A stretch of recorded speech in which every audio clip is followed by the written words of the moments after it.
Hello, thanks for joining me. I'm in my workshop today with my Triumph Scrambler 1200 XE, and I've decided to change out the standard Triumph pannier rack for a unit garage pannier rack. Now, I've done 2 seasons of touring, a lot of miles with the Triumph rugged pannier, I think they call it, and it's the single-sided pannier bag, and I've been very happy with it. I think it's a great pannier bag, and it's worked really well for me with that one pannier bag, and then a roll bag on the pillion seat, and then my tent on the rear rack.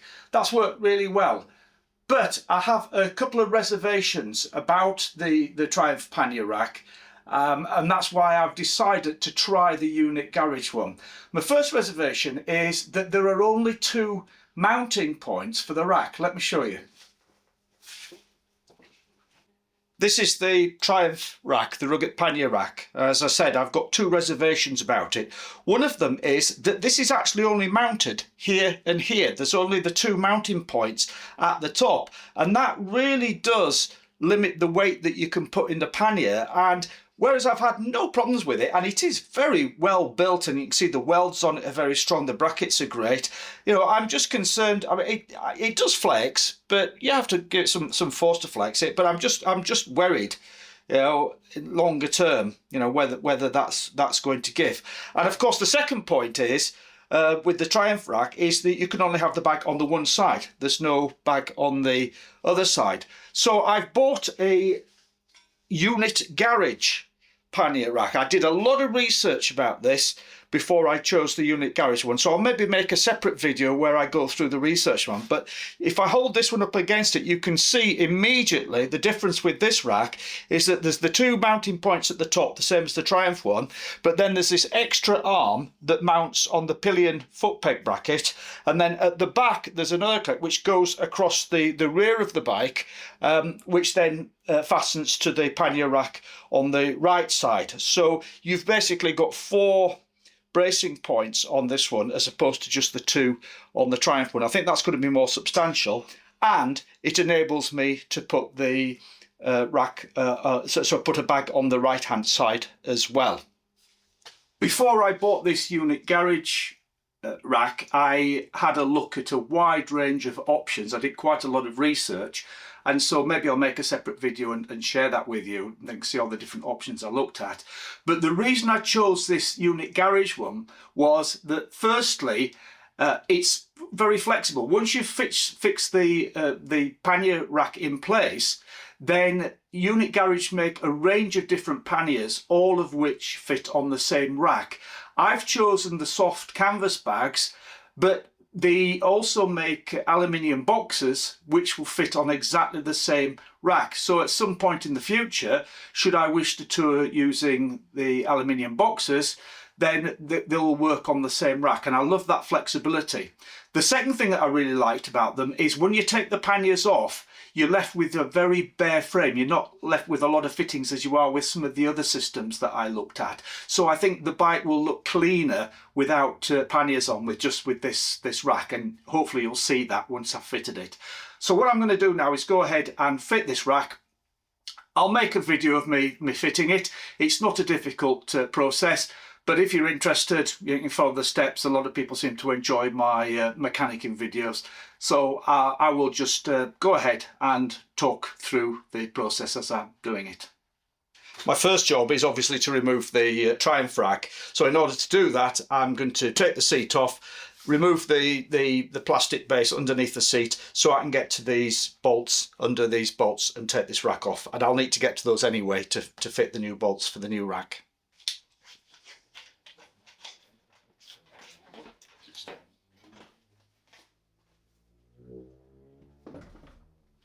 So this plastic base can come out as well. It's just held in with 3 Allen head bolts, 1, 2, 3. These are 5mm Allen head bolts, and they're not torqued down very tight. I've had this tray out quite a few times for various jobs I've done.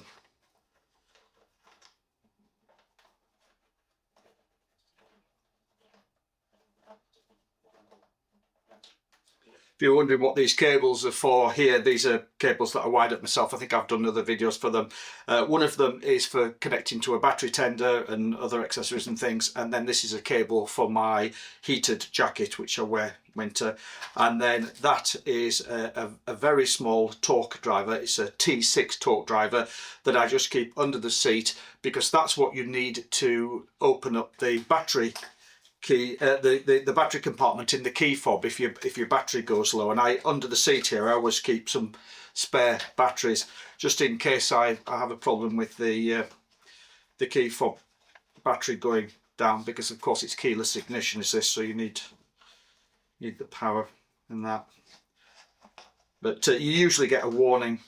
It gives you a warning up on the dash screen of the bike when your battery's getting low, so you've got plenty of warning to change the battery. And to be honest, if you switch the remote fob off when you're not using the bike, the battery does seem to last for ages. I've only ever had to change the battery once, so that's not bad.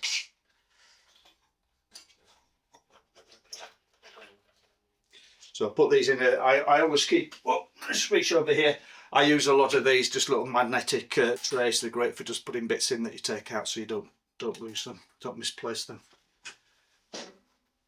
Got several of those around the garage. Right, now this tray is there's the wiring goes into this for the USB connector and for the sensor for the remote. If your battery goes flat, you can hold your sensor here. I made another video about that, so you don't actually need to disconnect all of that, because I just need to move this out the way to get to the nuts, the nut here that's behind the bolt, so I can undo these two now.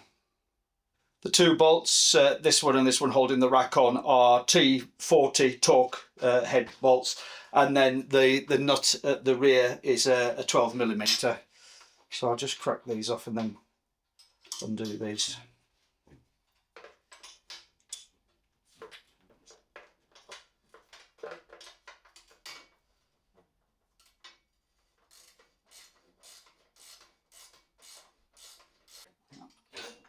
Two out. Notice there's a couple of spacers on here. There's quite a long spacer on the front, and then on the back there's a smaller spacer. The unit garage rack comes with new bolts and spacers, I believe, for this. I'll just check in a second. I'm now going to undo the two bolts at the other side. There's obviously no rack on the other side at the moment, but it's the two bolts that hold on the rear luggage rack.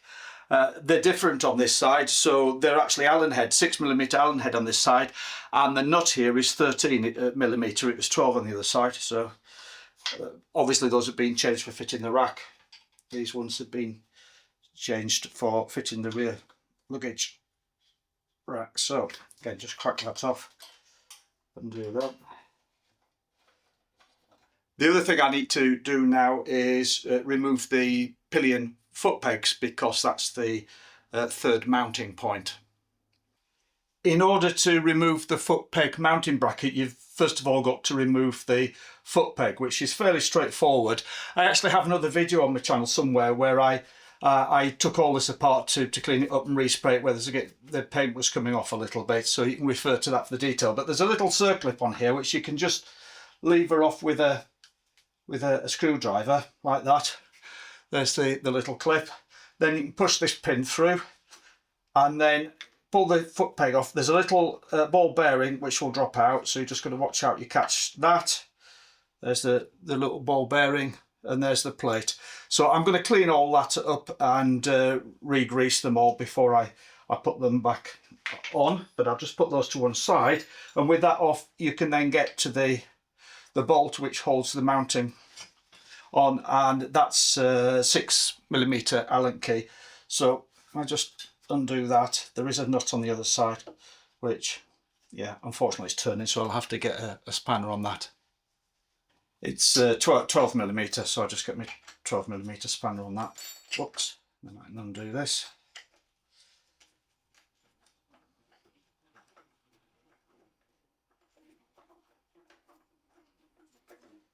It's fairly easy to take off. on my fingers now. And note there's a little locating pin on there so that when you put it back on, it locates, aligns properly so that the foot peg will be at the right angle. Right, so that's that off. So now, got everything undone both sides, I can start fitting the new racks. Something that's very important when you're fitting luggage racks like this, or engine bars, anything like that, is just to do everything up lightly until you've got it all aligned. Don't go clamping things down until you're happy that you've got everything lined up properly. So these are all new bolts that they supply. Yeah. So we get everything lined up. There's a new bolt here to go down through the foot peg, slightly longer than the old one, quite a bit longer actually. What's that? And there's a spacer to go in this rear one here as well. So let me find the space. Yeah, so they provide you with these little spacers that go in there. So let me see. Spacer in there. So that's another through there. Of course, that's a captive nut on that one. So again, just loose, and then you can get the I think it's just out of shot, but get the foot to the passenger foot peg lined up again there. And then I'm going to do the other side, the connecting bar that goes across the back here, before I tighten them all up. Well, you need to put the nut on the back of that, don't you? Otherwise it's going to drop off. Okay, so I'll get this all lined up and then I'll do the other side. I'm just attaching the bracket here at the bottom of the foot peg, and that's the original bolt that came out, and that's the replacement one that is supplied with it, which if I hold it up you can see it's massively longer. If we're focusing on that, will it focus? Come on, yeah. Massively longer, unnecessarily so. It actually sticks far, way too far. So yeah, I've got boxes and boxes of stainless steel fittings, so I've just measured, and that one's a lot more appropriate. That's long enough to accommodate the extra. Sorry, we're not focusing very well on that, are we? We're not focus. Yeah, that one's just that little bit longer, which just accommodates the thickness, because all you've got is the thickness of the mounting bracket on there. So I've got several of those, so I'm going to substitute a couple of those in place when I put this back on. Otherwise, yeah, that's going to be sticking out pretty risk. It actually would even catch on stuff or catch the sling arm. So yeah, happy with that. That's actually going to take the nut. So replace the original nut on that, and we're fine. So again, just doing everything up loosely so that it's held in place. And I'm going to do the other side, and once I'm happy I've got everything aligned correctly, then I'll go around and torque everything up, make sure everything's squared up and aligned. Right, there we are. Round the right side of the bike, this frame fits on exactly the same way, it's the other side, the same mounting points, and down here in the foot peg. But you can see that this one, it's got longer brackets, sticks out further, and then it's got a slight curve to fit round the exhaust pipe. So exactly the same procedure here. I'm going to put the nut and bolts through here, all 3 points loosely, and then I can line everything up before I tighten it up. The last piece to fit is this brace, which goes across the back here and attaches the two racks together. Just fits neatly under the rear mudguard there, and that's the fourth bracing point for the racks then. So there's just a couple of smaller bolts and nuts to fasten those on. So again, I'll put those on loosely, and then we'll have a look at alignment and tighten everything up. Lovely, so that's everything fitted. Everything seems to be lined up. So I'm going to go around now, systematically tighten up all the nuts and then torque them down. But that has been very easy and very quick to fit. That's the seat refitted, the foot pegs re-greased and refitted, and everything tightened up on the rack. So let's have a look. I'm very happy with how that looks neat without the panniers on. Obviously you'd be wanting to know what it looks like with the panniers on, and I will show you. But I think that looks very neat. Let's have a look around the other side. I've got limited space in the workshop here to actually do a longer shot, so I'll do that outside later.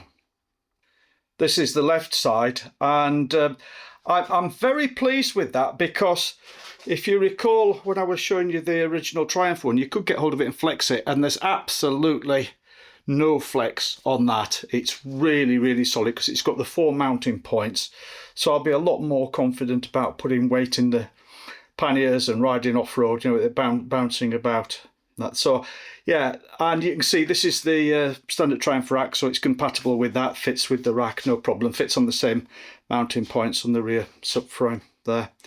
I can't show you a long shot from the back or with the panniers on because I haven't got room in here, so I'll get the bike outside and we'll have a look and see what it looks like then. But yeah, just what I really wanted was something that looked nice and neat and tidy like this without the panniers on when I took the panniers off. And I'm very pleased with that. I'll fit the right side pannier and just show you. So Unit Garage make a range of different panniers which fit on this same rack. So I'll flash up on the screen the different ones. So they offer these, which are sort of canvas ones, you know, sort of cotton canvas and leather ones. They make some similar soft panniers that are sort of black plasticky material, and then they make the aluminium boxes. And they come with these rear frames, and it's this rear frame that's fastened to the pannier that fastens onto the rack. So if you have your own panniers, I guess you could fit any other panniers, because you can just fasten the panniers to this frame, and then that goes onto the bike, and it's very easy. That hooks onto the bottom rail there. There's a couple of buffers to align. Push the down, and that locks into place. You've got a key there. Take the key out. That's now locked in place on the bike. Take it off, put the key in, open it up, and off they come. So I'm very happy with how clean it leaves the you know, the lines of the bike looking without it on, and I'm very happy with how quick and easy that is to attach, you know, onto the bike. So yeah, I'll see how I get on with them. I'll maybe do a review of the panniers once I've had a chance to use them a little bit more extensively, because they're brand new at the moment, as you can see. But conceptually I'm quite happy with that. Obviously the bike's going to be wider with panniers on both sides, but hey, it can't be wider than a BMW GS, can it? There's some of these, you know, adventure bikes with the big boxes on are really wide. But I'll when I've got the bike out and about, I'll give you some wider shots from the back. Here we are, out and about with the Scrambler with the new Unit Garage panniers on. I've had them on for a few days now, getting used to them. Let's have a look what it looks like. So here's a wider shot from the back. You can see, obviously it does make the bike much wider with having that pannier on the right hand side past the exhaust, but as I think I said earlier, it's no wider than all other adventure bikes such as BMW GS's and what have you.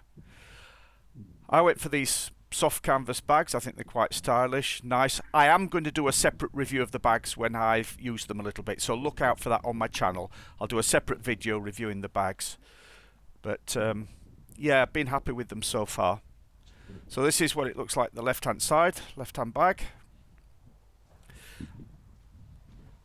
I'll go into more detail when I do a review of the panniers, but it's about the same size. The bags are about the same size as the Triumph Rugged pannier that I had on before, but obviously now you've got the balance and twice the capacity. So there we are, that's what it looks like. I'll just take the panniers off and then show you what the bike looks like with just the racks on. Here we are now. This is the bike with the panniers off. They're very quick and easy to take off, so just with the bare rack, and I'm happy with that because you know, some of the other systems I've seen are just, you know, particularly I think it's the Krieger bags. You have to leave the backing plate on there, and it you know, to me it just looks quite ugly. Whereas, yeah, okay, you still got the big frames on here, but it's not too bad. That I can live with that. Yeah, so very happy.